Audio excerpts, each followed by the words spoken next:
And we are live. Welcome into the Fieldhouse Files live Pacers post game show.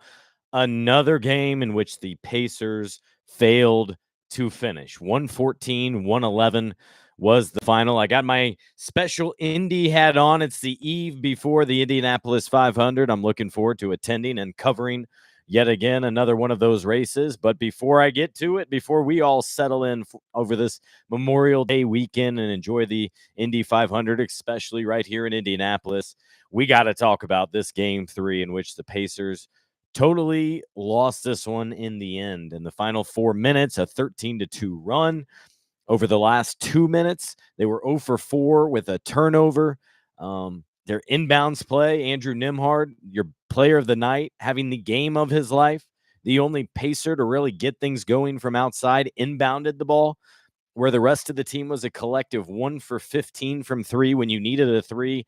A lot I didn't like necessarily in this game, but there was also a lot to like, especially until that fourth quarter. And you could just sense, couldn't you, that a comeback was going to happen. This Celtics team is too good. They are too tested.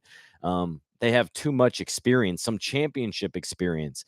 My favorite, Drew Holiday, gets the game-winning ceiling steal, makes 2 free throws, and then causes disruption in a game where he was a game time decision coming in. Questionable earlier today at shoot around before, of course, he was going to play if he could, and had the big game.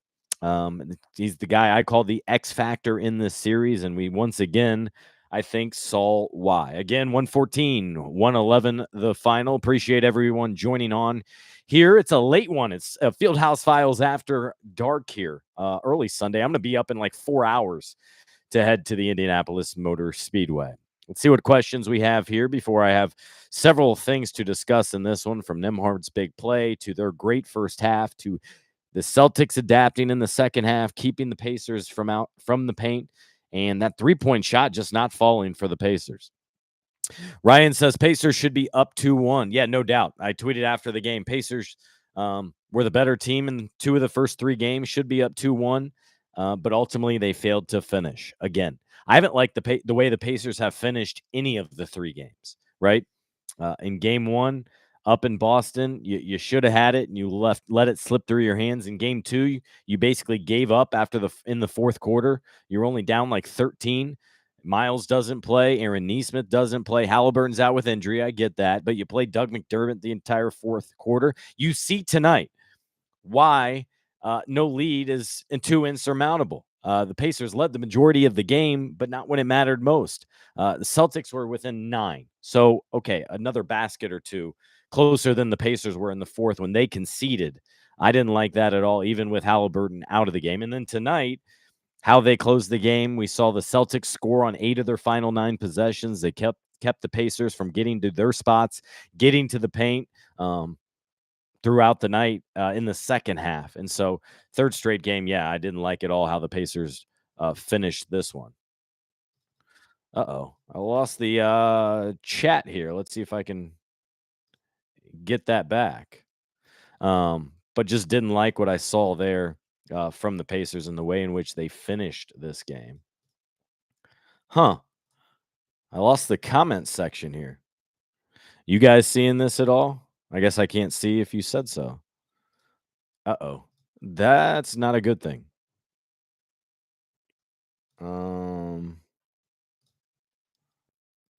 Where did the comments go?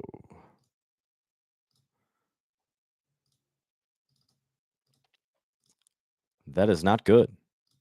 I apologize if you're still on here. I just clicked something, and unfortunately, it feels like the stream isn't doing what I want for it to do. Let's see what the live looks like. I apologize if you're. All right, maybe I'll just open this up, I guess. I just messed up my screen for you all. Um, Let me get this open with my comment section over here. Oh, sorry about that, everyone. I have not had this problem. All right, let's go back to the comments. Ryan says story of the end of their season will be that was a missed opportunity for sure. I think getting to this final game final series, Eastern Conference Finals. Already, they far exceeded, I think, where all of us expected for them to finish. There's no doubt about that. Now, on the other side of it, yeah, you've thrown away. You've had so many missed opportunities here, and that is what's so unfortunate about the way in which this series has played out because they have been the better team. They have should have had the upper hand here, and in turn, they're just really struggling. Um, in this series. So that's been disappointing. Derby says Nimhard didn't have a plan on the turnover. Carlisle, now you've blown 2 games by a refusal to call timeouts. Pacers gave their blood, sweat, and tears. Please do the same. Yeah, I didn't like the no timeout. I get that when Halliburton's out there, and you can kind of understand that, right? But in this situation, I think I would have liked to see a timeout there with 10, I think it was about 8 seconds by the time he got across midcourt. I would have liked to see that timeout used in a situation where you got a younger team. They're a little bit gassed. They have not produced on the offensive end. At that point, missed 3 in a row. The only points that they had were a couple free throws. That's where you would have liked to see a little bit of change from the Pacers and called the timeout. You had that at your disposal, but they did not. In some situations, like with Tyrese, yeah, I can maybe understand why they chose not to, but not in this case. Nope. Derby says Nimhart. Oh, I already read that one. Derby didn't. Yeah. Luis, with experienced players like TJ Pascal and Turner in the final stretch, why do they give up leads and look completely like a stagnant offense? Yeah, one of my big gripes late in the game is give it to Siakam. I mean, he had another good game, 9 of 18, made 50% of his shots, 22 points, 6 assists in this one. And in the fourth quarter, he had 2 points. He got only 3 shots in the fourth quarter. You need more than that. And in a game like this, in a possible, you know, basically should feel like an elimination game, right? Because if you lose this one, no team has ever come back from an 0-3 deficit in a best of 7 series. And so I didn't like how the Pacers treated it. You're exactly right there. Luis, I would have liked to see the ball gotten into Siakam more. And in that final play, I would have liked someone other than Andrew Nimhard inbound the ball because he was the player. He was the only Pacer that was knocking down shots. He was the only one that had made 3-pointers. And so I would have liked anyone else take the ball in, send the ball in other than Nimhard. That way, maybe you could get it to Nimhard. Maybe you get it into someone else. My first thought would have been TJ McConnell, but then again, he's a little undersized. You probably want a little height on it. That's something I would have liked to see. More questions. Did Carlisle keep the Pacers from a win? It was his call not to play Halliburton when Hallie wanted to play badly. Don't read into that too much. I mean, this guy talking about Tyrese suffered another re-injury of the hamstring injury.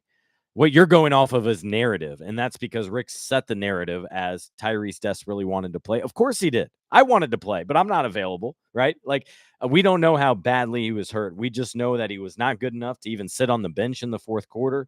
He was struggling at halftime of game 2, that he was getting work done at the break, and now trying to play tonight. Look, we just saw what OG Anunoby went through and tried to play through. That wasn't good or worth it. I don't think the case is the same with Tyrese. I wish we did have a little bit more info about Tyrese and the situation.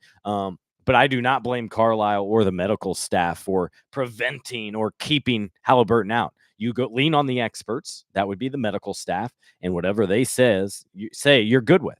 And you try to go win without him, and they should have won without him. So to me, that is a non-factor, though I do appreciate and understand the question.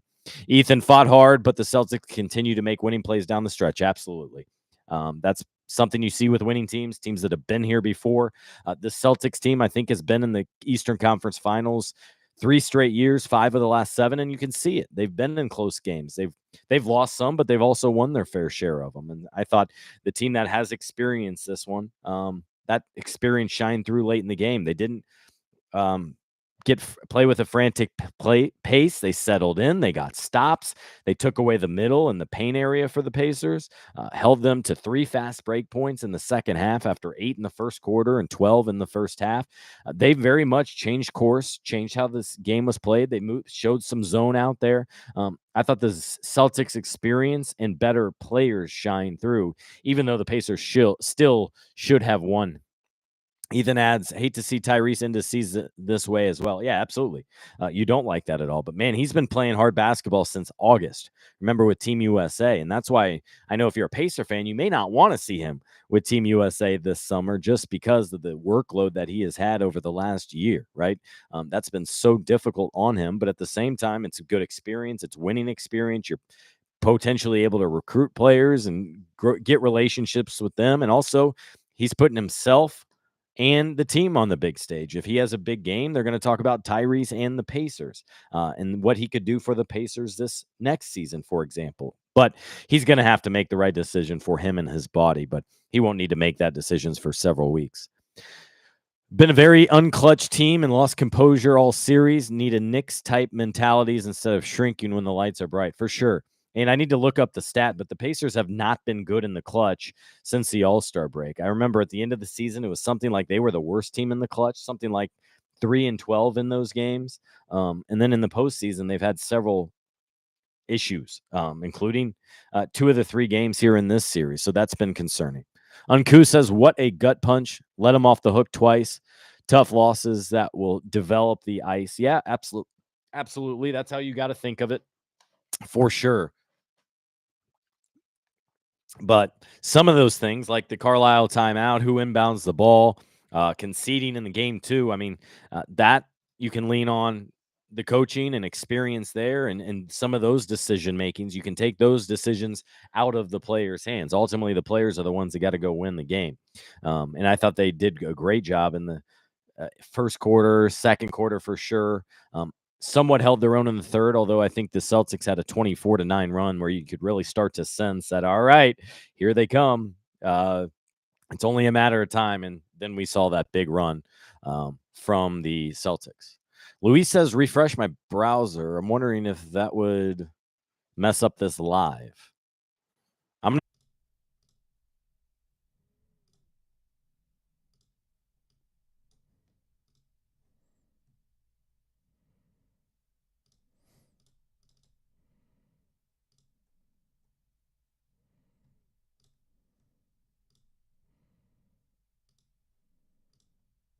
Hmm.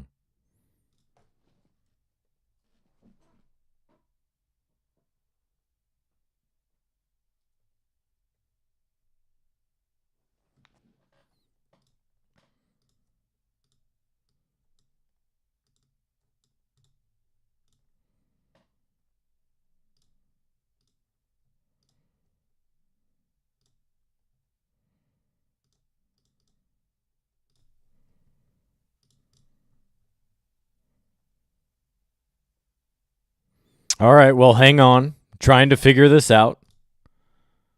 Let's see. Thanks for the update, studio.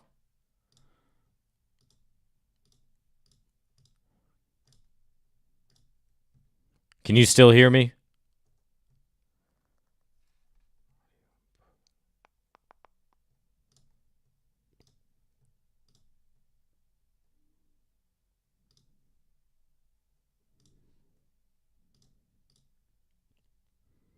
All right. Well, I do like that you can hear me again. I'm changing it up and a different way to do this. The only way to keep this alive still. Mac OS screen. Hang with me. Appreciate it, guys. I apologize for this. I should have never refreshed my screen there. That was my trouble.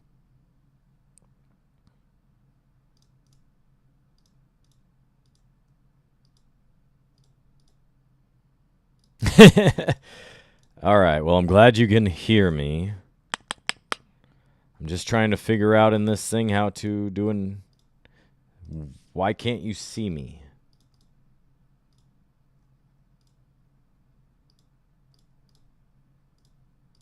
Ah, geesh. Oh, man.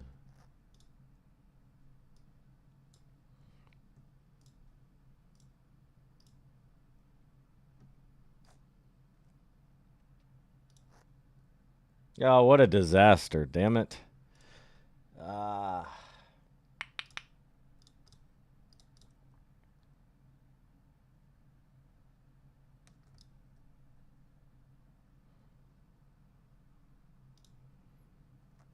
I might just make this audio the rest of the way. I apologize if you're just joining me. I'm having technical difficulties. My screen was not working properly, so I refreshed my browser, and in doing so, disrupted this broadcast. But I'm finishing as well as the Pacers did tonight, right? That's what you could probably say. Oh, man. This is rough. There you go. What's up, MK Sinks? Hang on. Let me see if I can figure this out.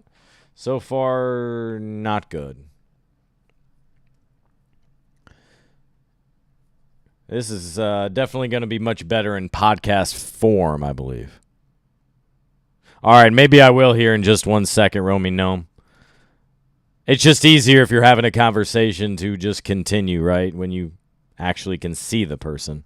That's always my preference, but I may not be able to do this, so give me one more try, and then I'm going to get back and just go on as video, all right? Let's see. Start recording, start virtual studio mode. Nope. Ah, man. I should not have hit refresh. I guess we're all learning something, right? We're all learning from this experience. Nah, the camera's not USB. It's a computer. All right. Display.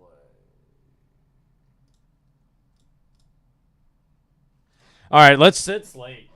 Let's just do an audio-only podcast. So that's the route we're going to go. I apologize for everyone having to deal with this, but that's the current route we will go ahead and do. Here in 1 second, I'll restart what I'm doing. Okay. All right, so audio works. This is not a fault. I apologize for those who may be joining in late here or whatever.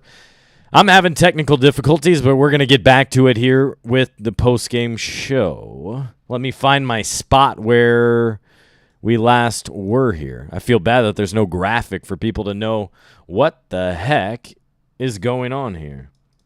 But we trudge on here. That's what we're going to do here on the post-game show. I apologize, everyone. All right. Well, after the 114-111 loss and some technical difficulties, we are back on it here. Let's see what else fans have to say on here. Appreciate you joining us late. It's almost 1 a.m. as of this recording. Unku says Carlisle's going to be scapegoated. Young team just didn't have the moxie to finish it off. There's a lot of things I didn't like, as I explained early. Just the way in which they didn't finish things off, the way they missed shots late, some decision-making both from players and coaching staff. I did love the play design, though, of that final play, but definitely concerning that they were unable to, knock down those shots late and have some success. That's really what they struggled with there, and that was just disappointing to ultimately see. The long trip to Fort Wayne is even longer after the loss. Can't beat the experience for the young guys are getting. Absolutely. But I think like most of you, I'm probably tired of hearing all the, hey, it's a great learning experience. This is good for them. And you want them to just go finish the job. It's as simple as that, right? They haven't been able to. They need to. They need to do a much better job, and they just have not had that success. So that has absolutely been the disappointing thing here. Yes, you can chalk it up to finally having, some learning moment and having the. Oops, that's funny. All right, sorry, still going through some technical difficulties, trying to get this figured out for you guys. Oh well, I should probably just give up. Let's do that. But yeah, Romy Gnome, appreciate you listening in on this, on your long drive back to Fort Wayne. I definitely appreciate that. If you're seeing black, it's an issue on my end. I messed it up, but we're going to continue on with audio only. Give Pascal the rock. I completely agree. That was one thing you need to see more of. Only had 18 shots. I would have liked to see a handful more. TJ McConnell was really good. He had 17 shots, made 10 of his field goals ultimately. But late in the game, I would have loved to see him get more looks than he did, only putting up 3 shots. He made one of them. He played all 12 minutes, and he only got 3 shots. I think that's on everybody for not throwing it to him and looking inside to try to have more of that success. Pacers settled for bad shots down the stretch. Boston did step their D up, and the Pacers didn't match it. Yep, I completely agree. I thought that was the one of the big changing points, absolutely, is Celtics looked more engaged. They knew more what they were trying to do defensively. They were trying to slow down what the Pacers were doing. They had success in transition, slowing the Pacers down. And on top of that, they kept them out of the paint. Pacers had, 42 points in the paint at halftime. They finished with 68 and were nearly outscored by the Celtics. It was almost even. So that was definitely concerning. Refs literally handled this one to the Celtics. You wrote a lot more. I'm not even going to consume that, Evan. No. Pacers lost this one. Yes, there probably could have been a couple more fouls that were in their favor. Sure. But fouls were quite almost even. 21 to the Pacers, 18 on the Celtics. This is not an officiating loss at all. Mega says Rick Carlisle has been embarrassing to be crying in his post-game press conference. He should be embarrassed. Yeah, I don't like how rough he was, how rude he was at times, and how dismissive he was at times. Even before the game, when asked for a specific question about Tyrese, do you know, going back on video and talking to Tyrese, because after game 2, he said he hadn't talked to Tyrese after the game.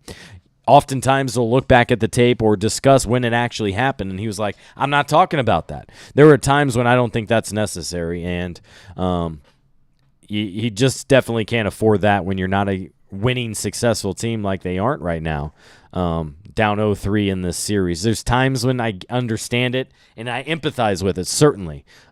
He's definitely disappointed and pissed off by this loss, but I did not see any reason for the way he handled that whatsoever, no.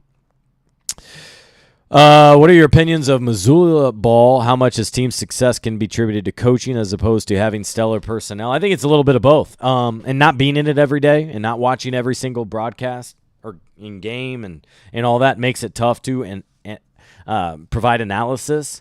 But I think he's very innovative. He's very analytical driven. He's a guy that really studies those and tries to find his advantages to his favor. I think they obviously have talent, clearly. But I think him coming in and picking things up from that Ime Udoka situation, which is still bizarre and, kind of was passed over after a while in terms of what was said or what was done. We never really got that closure. I think he's done a nice job of keeping this group together. Now, they had their faults in the postseason last year, but need to do a better job right now and are trying to overcome that. And so far, what are they, 11-2 in the postseason? Yeah, I think they're having success, and he's a big part of that. The Bulls destroyed the Pacers in the clutch. Yep, they sure did. We all remember that DeMar DeRozan comeback. Pacers 42 points in the second half. They got locked up. Yep, that's true. Pacers scored 38 points in the second quarter, just 42 over the final 2 quarters. Led by 18 after 2, I should say. And then -3 after 3, -12 in the fourth quarter. Celtics have a top 10 net rating all time. I could be wrong, but I'm pretty sure they have the number 1 net rating of all time. That might be wrong, but I'm pretty sure they do. And I believe they had the most efficient offense in league history. The Pacers were just behind that at number 2. Uncouth adds, Pacers had them twice. Yep, I totally agree, and said that at the top of this postgame show, how Pacers were the better team. We're the better team here, and ultimately came through and lost this one. All right, what else do we got here? I'm catching up to where I made the mistake of refreshing my browser. If you joined late, that's why you're not seeing any video, but you are hearing my audio here, and I appreciate you hanging with me. If you want to listen to this in a much easier fashion, I will have it on the Fieldhouse Files podcast, where you can listen at 2 times speed after the fact here. I still haven't been able to figure out, unfortunately, how to get video, so we're just not going to be able to do that. Yeah, you're not going to be able to win games when you only score 42 second-half points, especially when they score 57 against you. Yep, you're absolutely right. Evan says, longtime listener, first-time caller, didn't know how to get it, been listening to the podcast. I appreciate it, Evan.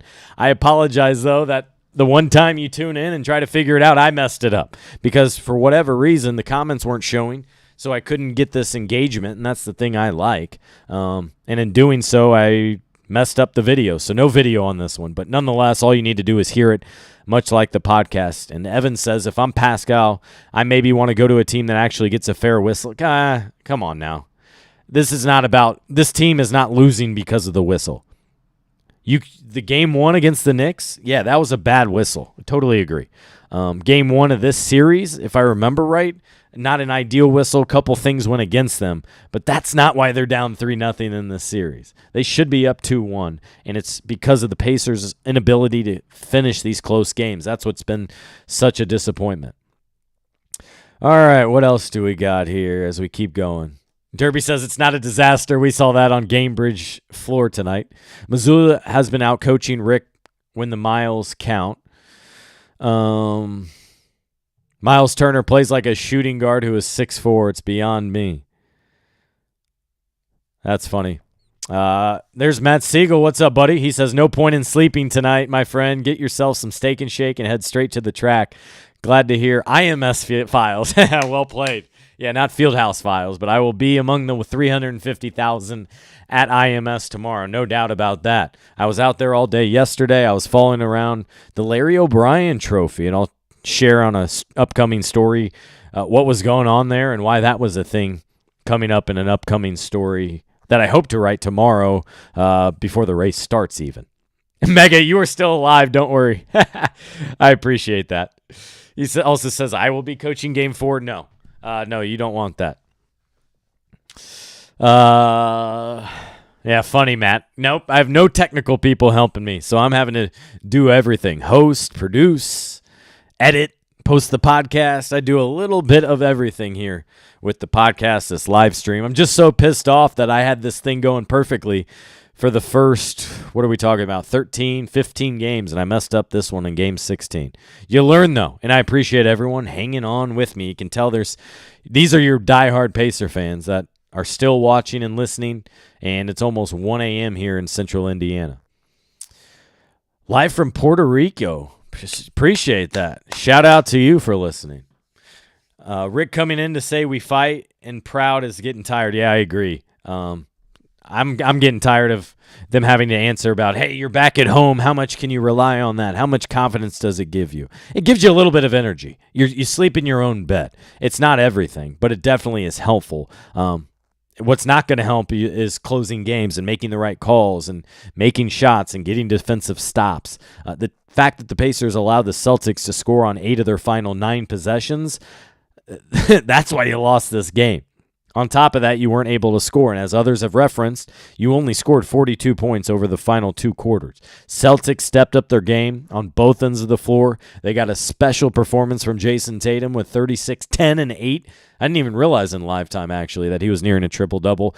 McConnell, I did know, 23, 9, and 6 for him in 30 minutes off the bench. I haven't mentioned it, and now that I think about it, I didn't include it in my at the buzzer column, but with Tyrese out, Ben Shepherd got the start. That's what I was expecting. That was all the likelihood. And you didn't want to disrupt the starting unit. You didn't want to disrupt the second unit as much as you could, so that's why you left TJ off the bench. You still played him with many of the starters. And Shepherd did fine, but it played 25 minutes, didn't knock down a shot. Did get in fouls, but you're asking him to defend and keep things organized, and I thought that's what he all right did. Ethan says, I've come around to Rick. He's proven to be great at developing this core, and I think we'll see some great results down the road. He also adapts to the playing style. Yeah, he has done that.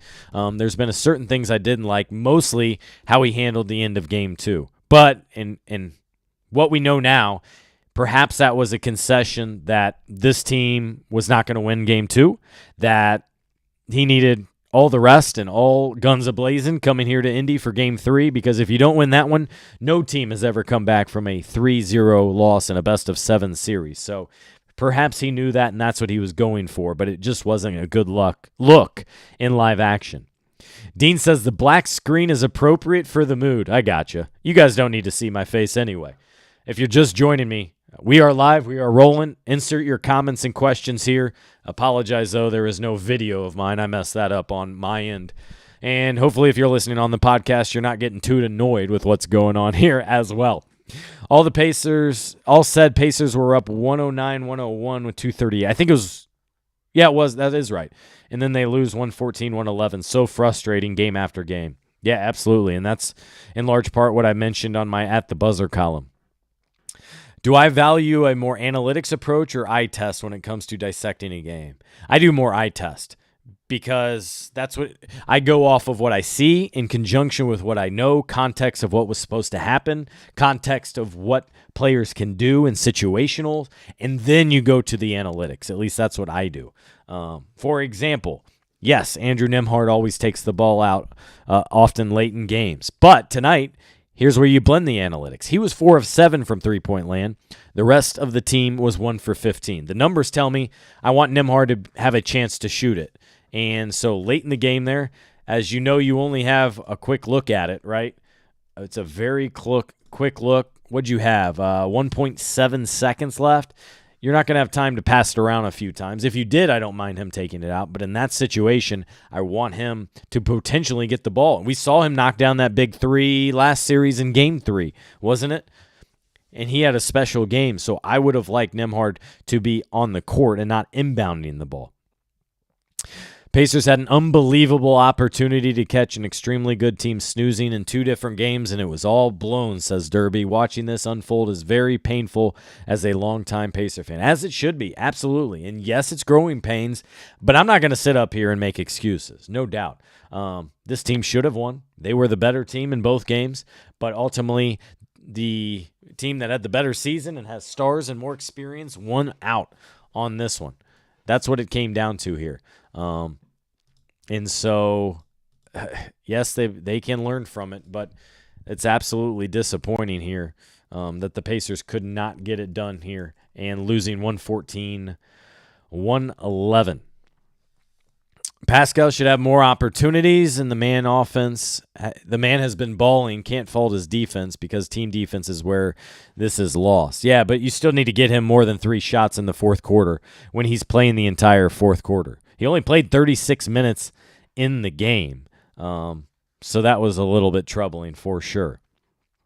Evan says, I agree, but it's hard to close games when the other team is shooting 2, 3, 4 times as many free throws as you in the second half, and the Pacers are getting smacked in the face as well.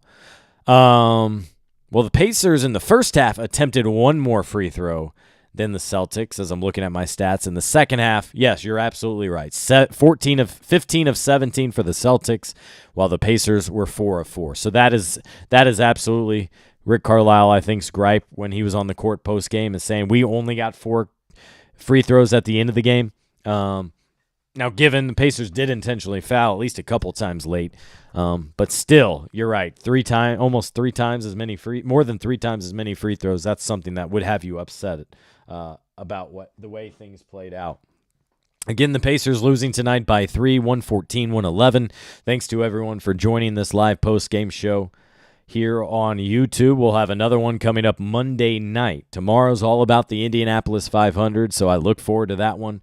That one will be such a good time over at the Indianapolis Motor Speedway. But in the comments, Matt is right. I am not going to get much sleep. It's already after 1 a.m. I'm going to post this at a podcast, and I plan to get up probably in 4 hours. Luis says, sad that the Pacers might get swept 2 times in a row by Boston. Feel like they deserved 1 at least. Yeah, they did. Not just deserve, they should have won 2 games. Failed to close out 1. Failed to close out once again tonight here in Game 3. Game 2, that was all Celtics. They left no doubt about that, and the Pacers gave up in the fourth quarter, unfortunately.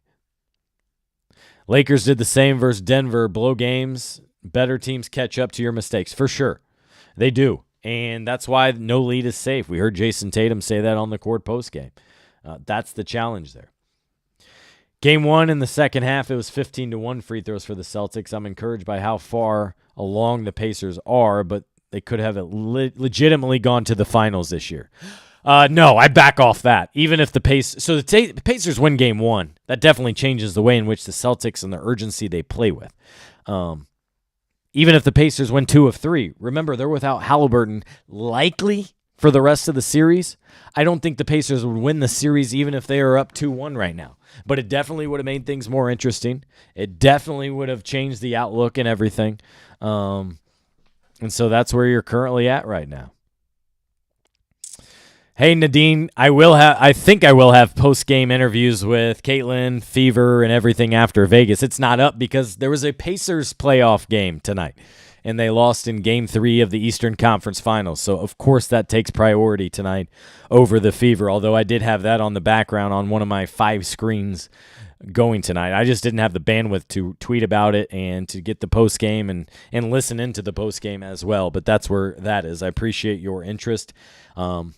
As I do have all kinds of Pacers and Fever content here on my YouTube channel. Romy Gnome says, why did the Pacers not force feed Pascal to break runs? A good question. That's something I've been calling for since he joined the team a lot more. Part of it's him needing to be more assertive, demanding the ball, and a lot of it's also on his teammates. They got to take charge and recognize the situation. There were a couple times when he had a mismatch. I remember one specifically late in the game. Had one with Derek White, and I believe they fed him or he drew a foul. So there was a good recognition for sure. Derby says 3 max players versus 1 max player today. Still should have won. Not 1 max player. Pacers didn't have a max player out there. In fact, they don't have a max player right now because Halliburton's max doesn't start until July 1st. What do you think about Obi Toppin's minutes today? Yeah, he just had a tough game. Played 23 minutes, 4 points, 3 rebounds, 3 assists. I don't judge plus minus, but I will pass along that he was a +7. But I don't judge that very much. Going back to the earlier question, maybe from Luis, analytical versus eye test, I thought he was just okay. Didn't hurt him, but wasn't a big benefit as well. Boston doesn't look like a championship team if this is how they're playing against a 6 seed. We'll root for Dallas. Yeah, but think about how the Pacers played against lesser teams. They never rose to the occasion quite well. With all those losses, Portland, Charlotte, Toronto, Chicago, the list goes on. That was the issue a lot with this Celtics team last season, as you wondered about them turning it on and how they'd play and that sort of thing.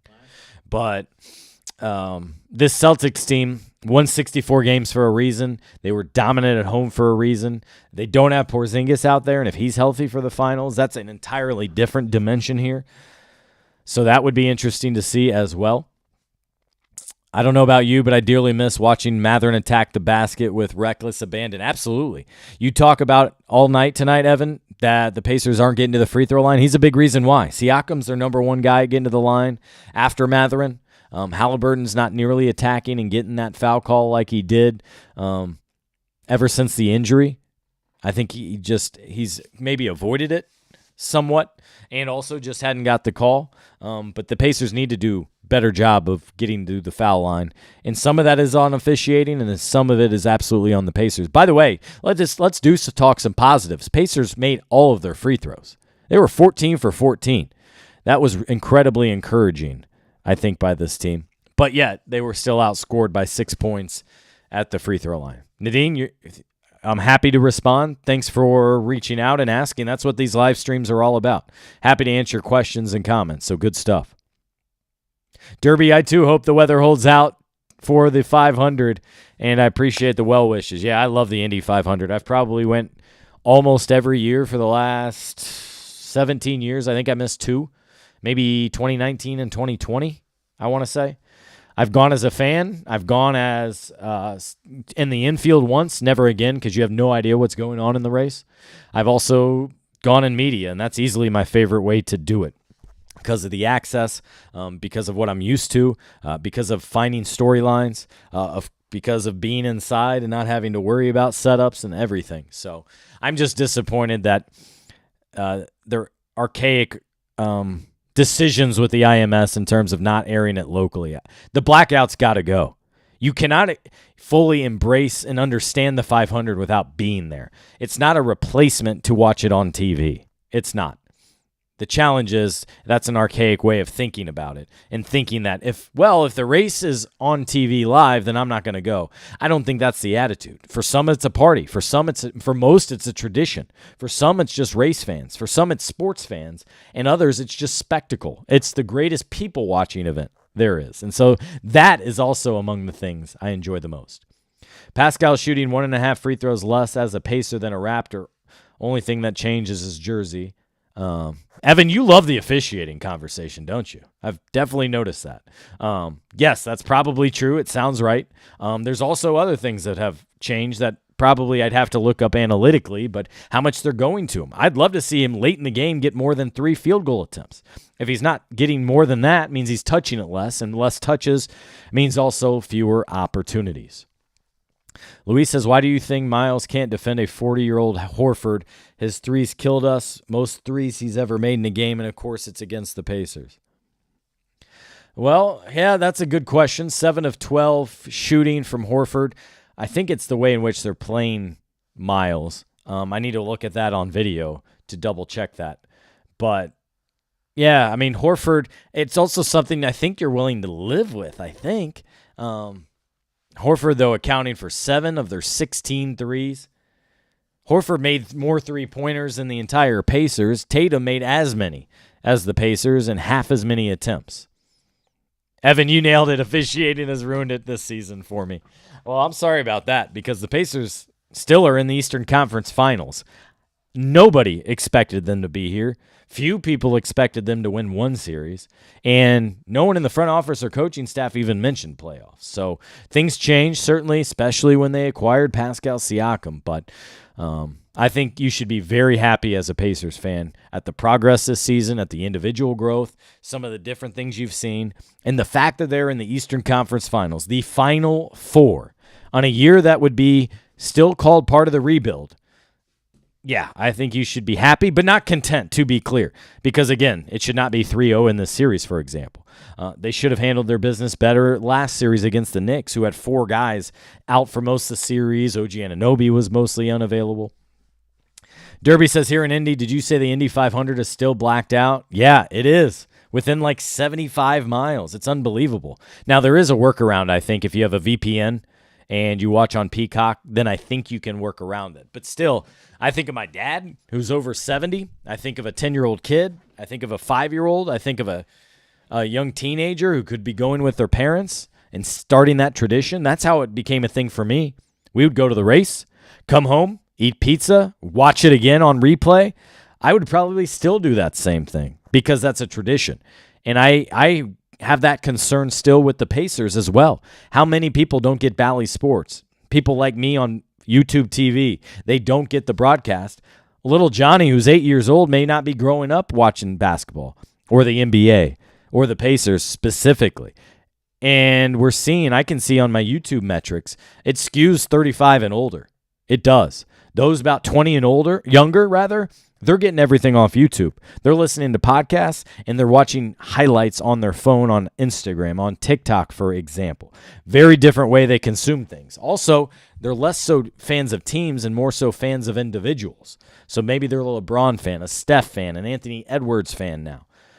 I think that's something the Pacers have to think long and hard about. There's not a great alternative to the Bally Sports situation, but I'd like to make it readily available, similar to how they're making the Fever available locally for 10 games on WTHR like tonight, even though the conflict of the Pacer game is definitely going to hurt the rating. Correct me if I'm wrong, but can't Miles and TJ get extended? If so, we definitely should. Yes, they can. Miles and TJ will be going into the final year of their contracts. TJ, his contract is partially guaranteed. I don't know why they wouldn't pick that up. And I don't think it's a definite that you extend them this season. You got to consider your circumstances.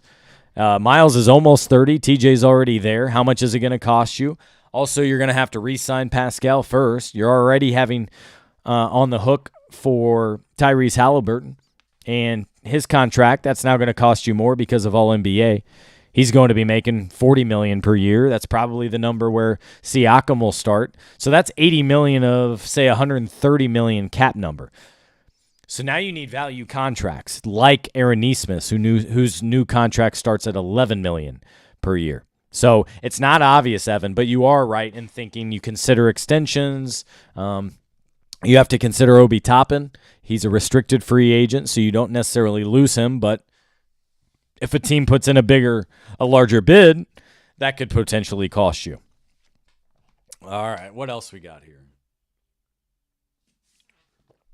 Do you think they will try to get Tyrese to put on some muscle in the offseason? What's his biggest need to reach the next level? Last offseason, his primary focus was to add some muscle. And if I remember right, he did like 12, added 12 pounds or something. He could still add a little bit more there. But to me, Luis, it's for him to embrace the defensive end and become good enough. Again, it kind of goes back to the start of this Pacers season when they were dreadful defensively, and now they're good enough, or at least for the most part have been. And I would like to see Tyrese take an interest in defense and not just cop out on it. I would like to see him try. I think he could be a solid defender. It doesn't have to be special, but I think he could be a capable defender. The Bucks gave away one of their best tools to win in Drew Holiday. Could not agree more, Mega Driver. I don't understand that trade. I'm the biggest Drew Holiday fan, maybe behind Rick Carlisle. I think I called him the X factor in this series purely because he's not going to put up the big numbers. It was Tatum leading them in scoring in Game 1 and Game 3, Brown in Game 2. But, man, Holiday with illness, not feeling great, had 14, 9, and 3. He had that game-winning steal. He had those free throws that helped secure the win. Drew Holiday is a guy I want on my team. Tyrese might not play for Team USA. I think they will find a replacement. Well, they'll go to a replacement only if he needs it. They're not just going to replace him. I think he'd have to agree to that, really, since he already agreed to play on the team. But it all just depends on how he's feeling next month. I mean, you're not going to have to decide on Team USA till early July when camp starts, like July 6th. So really, you'd like a decision end of June-ish, around the draft. I expected them to make the playoffs, Evan says, and compete. Not Eastern Conference Finals, but I knew they could compete. You expected their record at 33, ended at 35 last year, said 47 this year. Yeah, I agree. And that's kind of what I said. I said slightly under the 47 wins. I said, 44, 45, and that's what they were. And to that point, you thought they could compete to win a series. And not only did they do that, they've won 2. So like I was saying, I think they've outkicked what we all expected, and it's been a success from that standpoint. What I don't like is that Matherin's hurt and unable to play, and Jarris Walker's not getting any key minutes. That hurts your future a little bit. It would be nice if those guys could play and learn as well, but I do understand, obviously, why Jarris isn't out there when he's not playing during the regular season. Glad you made it home, Romy Gnome. Congrats, and I appreciate you tuning in and dealing with our technical troubles here throughout. Maybe you guys are better off not seeing me. You just want to listen, and I don't blame you at all. That's easier on YouTube. You can just turn down your YouTube screen and listen in while you're doing something at home. Take a couple more here, then wrap things up, both so we can all go to bed, and I can look forward to this Indy 500 work tomorrow. Would be nice if they could get a contract for Pacers home games like old WTTV4 again, like it used to be. Yep, I agree, but it's all about money, and the money generator for local TV broadcasts is the biggest number among local revenue for these teams, worth millions. And so it's unlikely that, say, a local station like a Channel 13 or like Wish TV can come up with anything close to what a regional sports network does. If it was equal, of course you would do it. That's a no-brainer. I hope they extend TJ, Miles, and Obi. Love to see Jalen stay, but I feel like he will seek more opportunity. Yep, I kind of agree with a lot of that. Again, though, it'll depend on the money. Like if Miles is wanting $30 million, then no, that doesn't make sense. Or TJ, I think TJ would be content finishing his career here. Very comfortable, learning from this coaching staff, working with them. He's tight with Kevin Pritchard, so is his wife. And I think he likes this situation here in Indy where they believe in him, fans connect with him. You don't want to give that up easily. I'd be curious how much longer he wants to play, too. Probably at least another 3 years, but I don't know. Just spitballing here. All right, I think I'm going to wrap up this live stream. I think I've gone twice as long as I went game 2. in part because of our technical issues, and I apologize for those, whether you're listening live here on YouTube or on the Fieldhouse Files podcast. It's a disappointing performance by the Pacers in the end, 114-111 losing, outscored over the final 2 minutes, don't get a field goal, 0 for 4, 1 turnover. They were outscored 13-2 to finish the game, in a game where they led by as many as 18 and were outscored by 12 in the fourth quarter, to lose this one and fall behind 0-3 in this best-of-7 series. And if the Celtics have all the motivation in the world to finish this off on Monday, they'd have something like 10 days between games, with the Eastern Conference Finals not starting till like June 6th. So all kinds of motivation there. And the Pacers, meanwhile, will look to make it a gentleman, keep it from being a sweep and a gentleman's sweep. They've already done very well this season in reaching the conference finals, but that does not mean they should be content with where they are right now and the way things have played out. I think they'll come back hungry, frustrated, pissed off, use the home crowd to their advantage. It just seems like the Celtics, though, will be primed to finish this one off and say, I told you so, and move on to the finals with a healthy Porzingis. I'm not expecting Tyrese to play in Game 4. One, because it's a hamstring injury, and that takes several weeks. And two, you're down 3-0, so that also makes it very difficult. Yeah, shout out to everyone going to the Indianapolis 500 tomorrow. Enjoy it, be safe, and hopefully the weather holds off when we don't have any rain issues or not for long. That'll wrap up this live post-game show. We'll have at least one more this season coming up Monday night after Game 4 from Gainbridge Fieldhouse. But tonight, Pacers lose 114-111. Neesmith misses the game-tying shot after it was inbounded by Nembhard. And Jason Tatum finishes with a game-high 36 points. But no one asked about him, actually, and I'm very disappointed. But well done by Andrew Nembhard. Shout out to him. 32 points, 9 assists, 4 rebounds, game of his life, competed like hell, ran the team well, only player to really knock threes down, 4 for 7. Really solid game from Andrew Nembhard that he should be proud of. Thanks for watching, listening to this Pacers Live postgame show. If you joined late or missed any part of it, you can watch it on the Fieldhouse Files podcast. And for those listening on the podcast, I will talk to you all again soon.